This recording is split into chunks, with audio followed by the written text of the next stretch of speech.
In Maine, the limit on PFAS in drinking water is 20 parts per trillion. But earlier this week, the U.S. Environmental Protection Agency finalized its new limit of 4 parts per trillion. Good evening and thanks for joining us here on News Center Maine at 5:30. I'm Zach Blanchard. And I'm Chris Costa. This change means that water utilities will have to adapt and their customers will have to pay more as a result.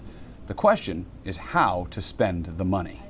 Crunching rocks and crunching the numbers. Andy Began has to do both. It's a significant cost that our normal capital won't bear.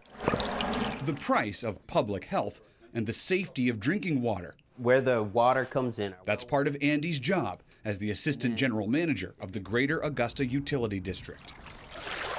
New federal rules from the U.S. Environmental Protection Agency set stricter limits on the amount of PFAS chemicals in drinking water. This represents about... That mandated change comes with a cost to Andy's customers, no matter which route they take. We know about it, we know what's wrong with it, so do we make the decision to treat it, not abandon it, or do we make the decision to move on to a source that might not have the levels of PFAS that need to be removed? Water comes in the top. So they're doing their homework.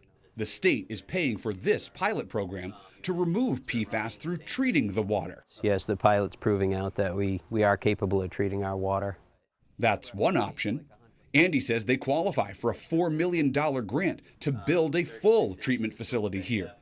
But to get that money, customers must cover 10% of the project. But it's also showing more favorable results on the removal. Another option? Simply stop using the water from these 2 wells on the east side of the river. But we also have to take a role in being good stewards of water use and how much pressure we put on our aquifer on the west side of the river. That comes with a cost too. Find a new location where we would have to build what we already have here. We're looking upwards of just as much cost, if not more.